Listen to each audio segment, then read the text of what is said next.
All right, welcome back. Even though none of you really went anywhere, but I always wanted to say that. Welcome back to the second part of our press conference.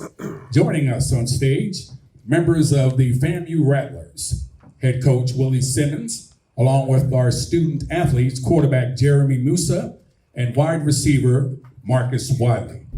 We'll start with some opening remarks from head coach Simmons, and then we'll open it up to questions for all three. Coach Simmons. Good afternoon, well, good evening to everyone. One, we'd be remiss if we didn't give our condolences to everyone that was affected by Hurricane Idalia. Obviously, it came through the Panhandle and affected a lot of lives, just east of us. So hearts and prayers go out to everyone there. Some of our players, coaches, our families were affected. So I want to send our prayers out to those. And again, we're just excited about today. We knew coming into the game that there's a lot at stake. And the winner of this game, we all know the last 2 years is going on to win the East.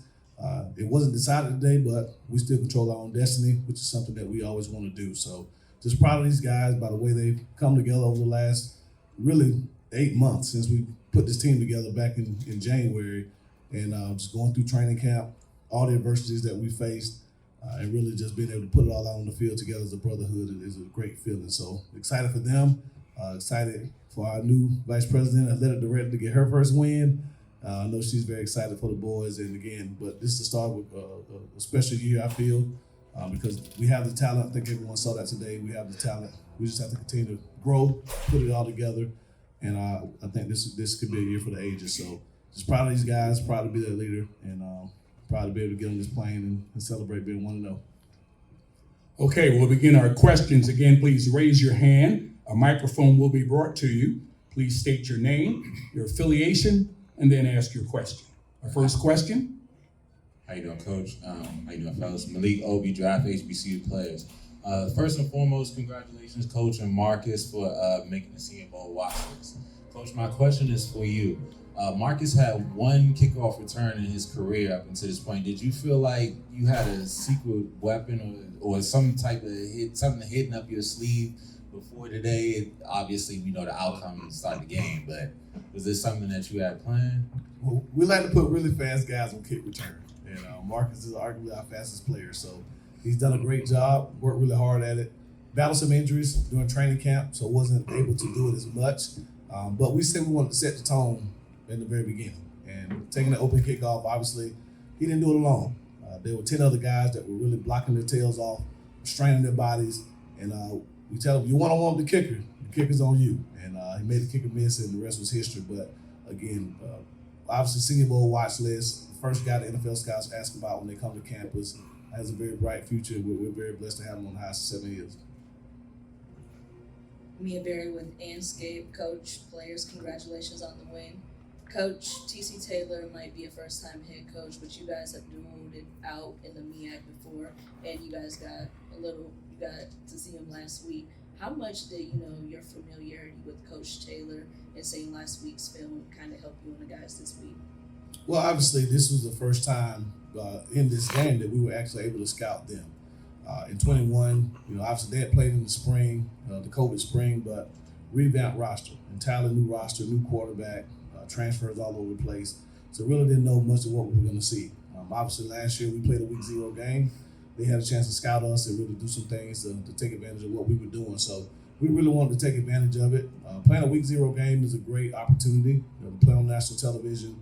We're in the MEAC SWAC game next year, but it does come with this, I guess, gifts and curses, because you do get a chance. College football is very unique. We're the only sport out here where you don't get a preseason. There's no way to scout your opponent. It's just the first game, and you get it how you live. So, but again, just blessed to be able to put a good game plan together that these guys executed, and great and happy to come out of it with the win. Coach Vaughn Wilson, HBCU Game Day. Coach Simmons, you are known, in your history, even from when you were playing in your teams, to put it up in the air. But in the second half, you utilized Terrell Jennings and Jaquez Yant to really take over and take control of the game that really could have gotten out of hand without taking control of the tempo. Just talk about how successful the team was running the ball in the second half. Well, obviously, we all know that was our Achilles heel last year, and we really made a commitment to being able to run the football this year. And it starts up front with the offensive line, obviously trickles over to the tight ends, the wide receivers out on the perimeter, Jeremy making the right checks, getting us in the right plays, and then the running backs, seeing the hole and running hard. So we have a running back by committee right now. Kevin Dean, Jacquez Yant, Terrell Jennings, 3 guys that all have a different skill set but bring a lot to the table. So just happy to be able to run the football. I think obviously we got the preseason offensive player of the year to my left, and he missed some throws that he won't miss again. But we'll be able to throw the football pretty much against anyone. And if we can show that we can run the ball consistently, we have a chance to be a very, very prolific offense. What's going on, y'all? Gerald Thomas from Tallahassee Democrat. I got a question for really everybody. Throughout really the whole offseason, everybody, y'all was saying y'all wasn't getting too up for this game, but I know this game really meant a lot to y'all to win, especially what, transpired the last couple of years. So how important was it to not only get the first win of the season, but to also get a win over this team, specifically in Jackson State? Both of y'all, I want both of y'all. Especially you, Marcus. It means a lot to come home and beat Jackson State. Them boys been running hot for the past 2 seasons. Basically, they've been to Alabama or the HBCU, so we had to calm them down a little bit this year. It means a lot to get the first win of the season 2 against a conference team, so that's really what it is. Come hard to get a conference. Yeah, just to piggyback off what Marcus said, it definitely means a lot. We talk about what our goals are this season. It's no secret. We're trying to get to the Celebration Bowl in Atlanta. So these guys were the guys holding us back from that. So we were really motivated to come out here and play hard football, play clean football. I thought we did a good job of getting on them early. Still a lot to get better at though. Coach talks about how talented of a team we are. And I feel like we won the game pretty handily and didn't even play anywhere near our best game. So there's a lot of improvement, and people are really going to see how great of a team we can be. Mark Starwood, Miami Times. This question is for Marcus. You were at Bethune a couple years ago. We don't say that name. School down south. But it seems like you came in and you saw the light and came to FAMU.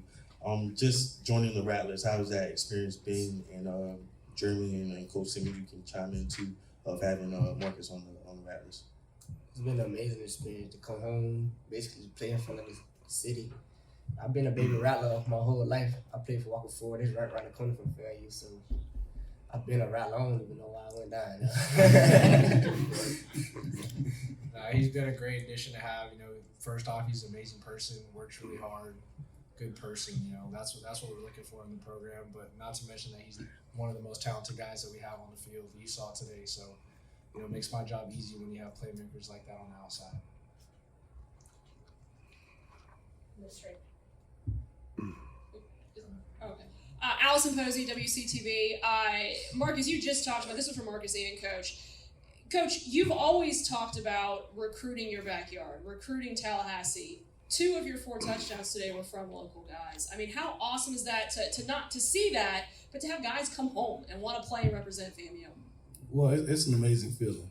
Obviously, there's a lot of talent in the Big Bend, because that covering high school football. We can't get them all, so sometimes it's through the transfer portal. And we've been very blessed to have a plethora of guys come home through the portal. Marcus Riley, Kevin Dean, Jacquez Yant, Trey Wilhoit, those guys join guys like J.B. Morgan, Nick Dixon, Kamari Young, that are all Tallahassee products, T.J. Lee. So again, it's a great feeling to be able to keep our local talent in our footprint. But happy for Marcus. We talked about this during the recruiting process. He turned down offers from Power 5 schools to come to the Heights of Seven Hills, and this is the reason why. To play in games like this, to have this type of impact, and to do it in front of his home crowd. So just happy for him. Happy for all the guys that were able to contribute today. And again, as a head coach, days like today make me proud. I guess, Marcus, if you want to expand on that, being able to come home and play for FAMU, I mean, could you have asked for another debut for you? It was a good debut. I'm supposed to have been here. Simmons know that. I'm supposed to have came back for FAMU. It all happened on God's time.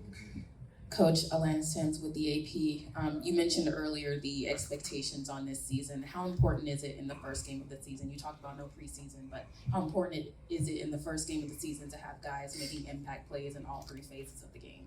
Well, it's obviously the first game is always tricky. You know, we've been practicing against each other for a month, scrimmages, good on good every day. Yeah, but you never know how you're going to respond until you actually get in the game. So, I think the opening kickoff really calmed our team down. A lot of excitement, a lot of enthusiasm, a lot of anticipation, anxiety, even. But when you can take the opening kickoff of your season, I've been doing this I think for 19 years. I don't think I've ever ran the opening kickoff back for a touchdown. So it's a great feeling. Again, it's really got our guys in a position where we just took over the game in the first half. We'd love to see us finish better. We obviously got a lot to work on as far as being a complete football team, playing 4 quarters of ball. I think a lot of guys kind of took their foot off the gas a little bit. And we talked about it at halftime, but again, we're still a team in progress. We got to grow through that. But we have a chance to be very, very prolific in all phases. A lot to clean up, and that's the good thing about playing in a football game. Now all the things we talk about as coaches, it's on film. And now it's a lot easier to go in there tomorrow and talk about the importance of fundamentals, finishing, giving great effort, being a great communicator, because they see when we don't, we can be hurt. When we do, I think we're pretty indefensible and hard to stop. But again, this team has the makings of one of the best teams in a long time, but it's going to take work every single day to make that happen.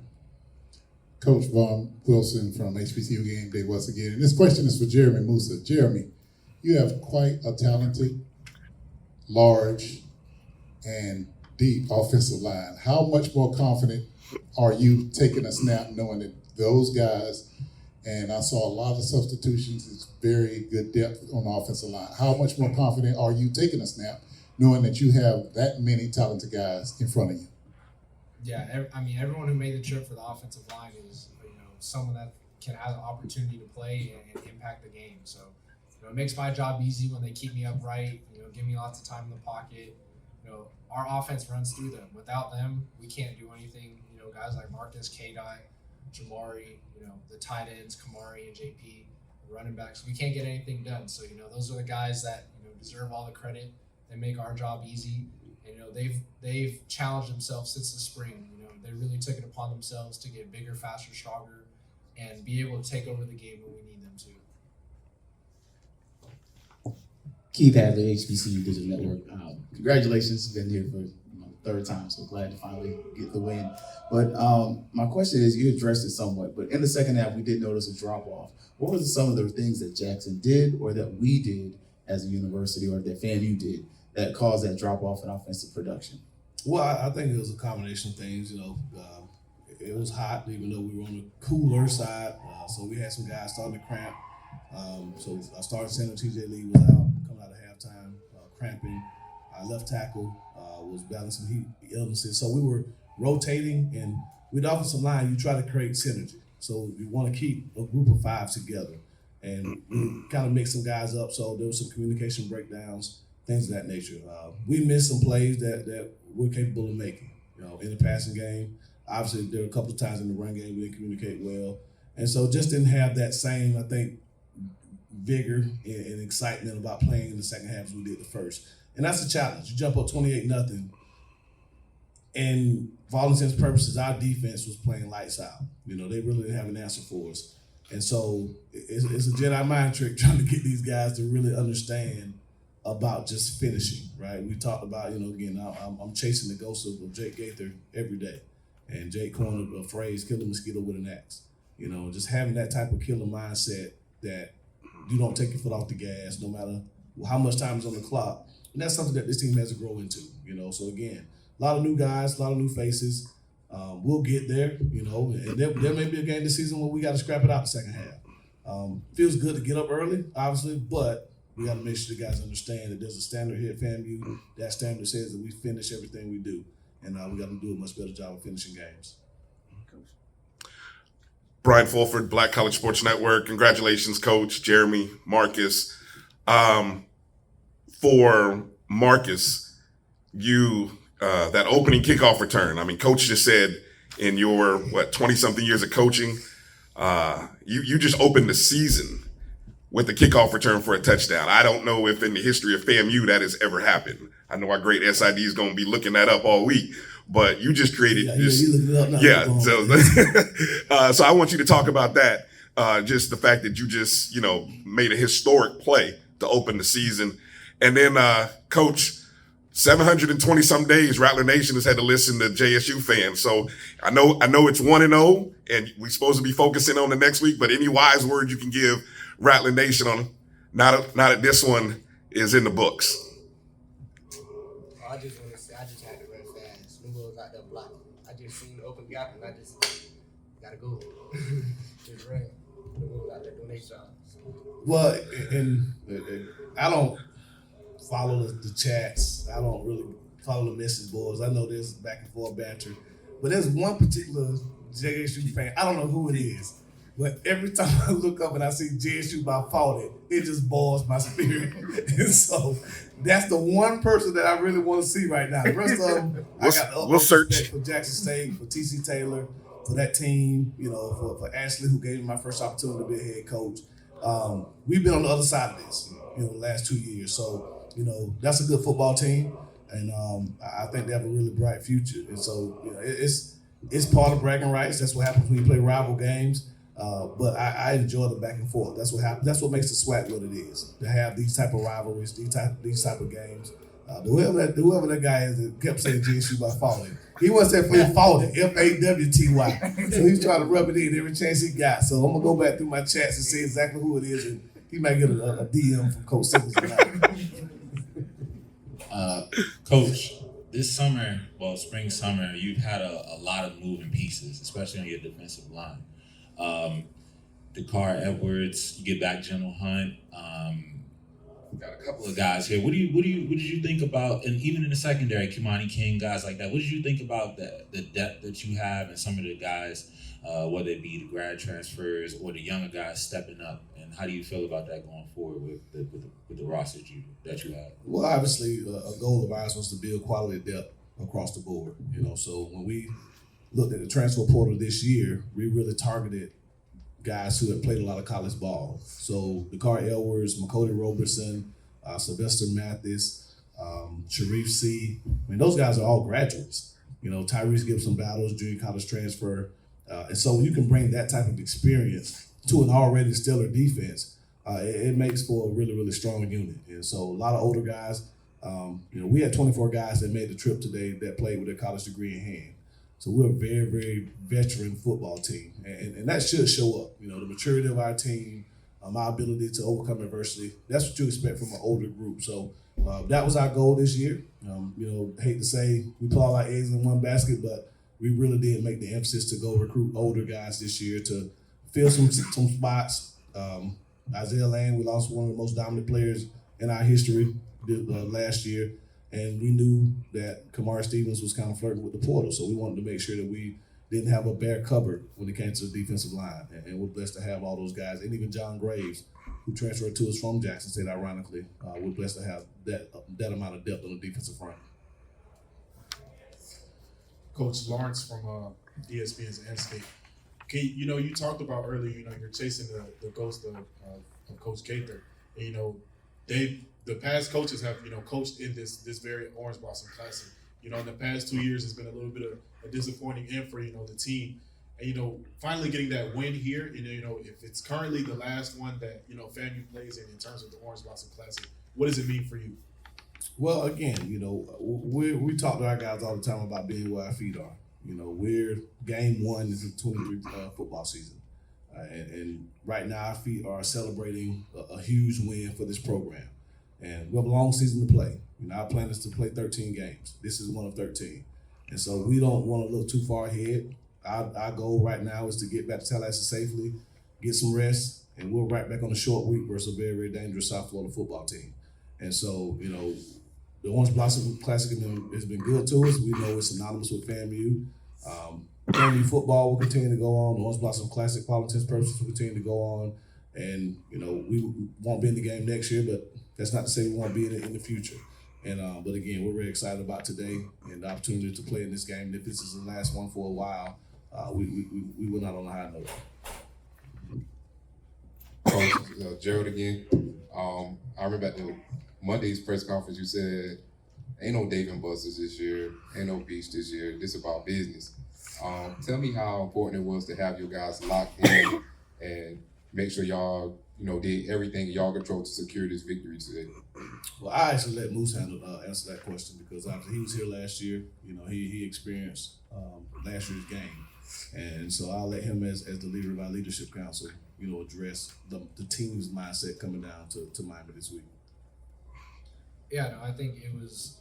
I mean, we knew coming into it, right? It's not something that really had to be spoken, but we all understood what the task was and what needed to get done, and that comes with locking in and focusing, and not so much enjoying these bowl game like festivities. At the first game of the season, we're fortunate enough to be able to play in the Learning Boston Classic, and that's the things that come with it. But ultimately, this is a big game for us, and we got to go out and come out focused. So I think the leaders on our team did a good job of, setting what the standard is, and then being able to hold everyone to that throughout the trip, and the results showed today. We had one find its way to the beach. It didn't go so well. He'll pay for it tomorrow. We had one find its way to the beach across the street. This one's for coaching all the players. Coach, Jeremy, Marcus, you guys are finally where you want to be after the Orange Blossom Classic. How do you still keep that hunger and drive to finish out the season strong? All you gotta do is watch the film. There's so much more better ball that we can play. And this group is hungry. We want to be the best, and that's the standard here at FAMU. We don't come to FAMU. We remind the guys every day. When you enroll at the highest of 7 hills, you enroll with an expectation to be the best athletically, the best academically, the best off the field as a person.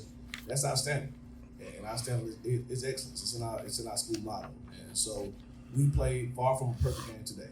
Did some really, really great things. Made a lot of really good plays, but we left a lot on the football field. And so I think, again, we're celebrating now, but these guys can't wait to get back to watch the film to see how much better we can get in 6 days. Quick follow-up to that, Coach. What's something that you noticed differently between last year's team and this year's team that you really exploited tonight? Well, I think the biggest difference, last year we had some really good individual leaders, Xavier Smith, Isaiah Land, those guys. I think this year we have a better group of leadership. These guys are really committed to doing things right, having player-only meetings, really upholding the standard.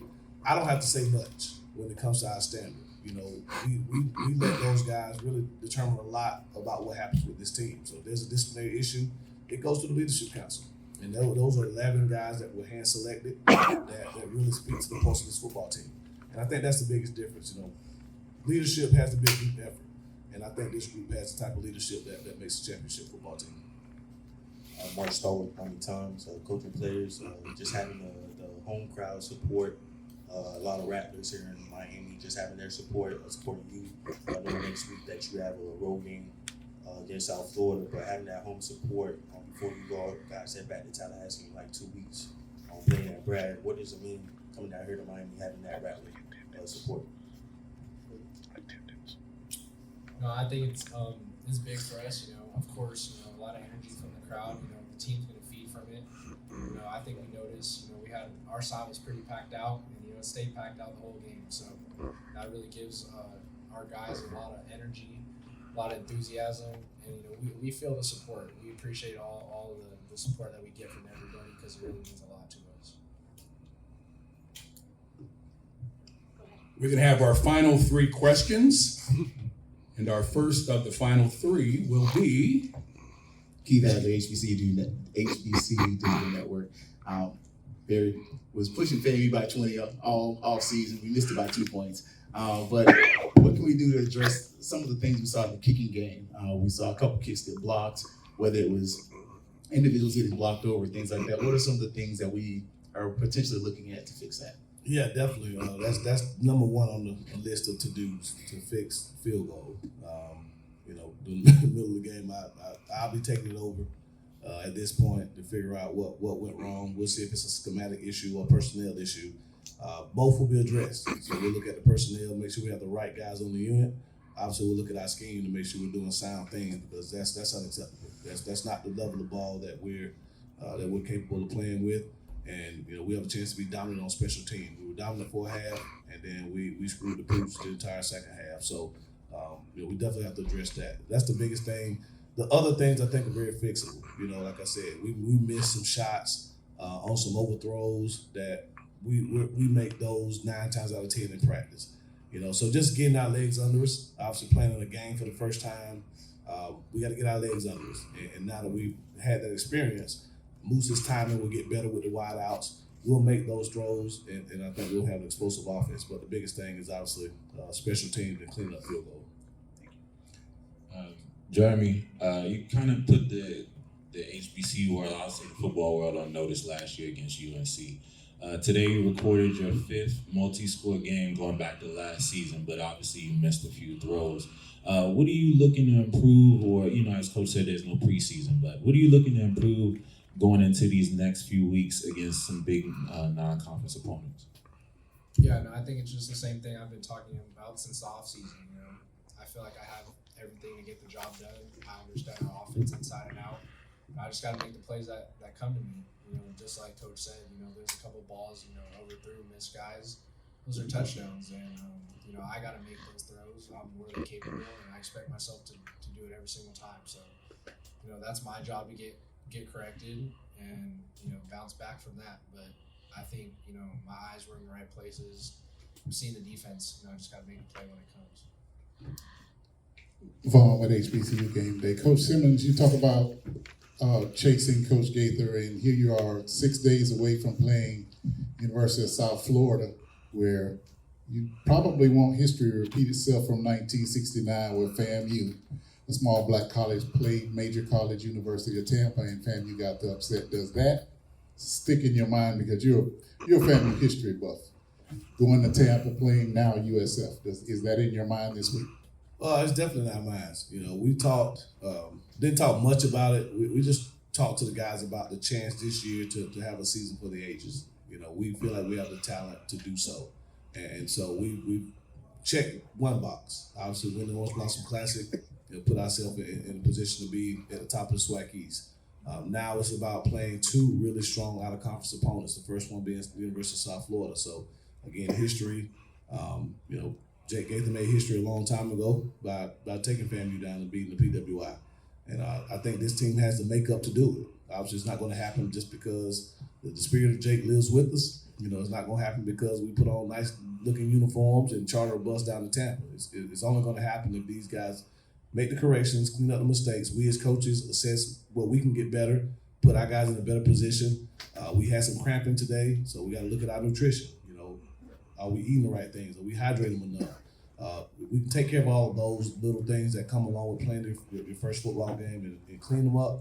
I think we have a chance to go down there and do something very special, but it's about being where our feet are. So it's one day at a time. The game's 6 days away. The film probably not even in yet. We don't even know if yesterday's game that they played against Western Kentucky is in yet. So as soon as we can watch them, we will. But the first thing we'll do is watch today's game, assess it, make the corrections, and then get ready to have a great practice tomorrow. Well, that concludes our press conference this evening. Coach Simmons, we thank you. Wish you the best for the remainder of the season. Also to Marcus and to Jeremy, the best to you in the upcoming season. We thank you all for coming and attending today's game and our press conference. And a reminder that video recordings of today's press conference will be available shortly after the press conference concludes on the links that were shared with the media in the media information sheet sent to all this week. Abbreviated quotes will be available in the press box and will be emailed to you.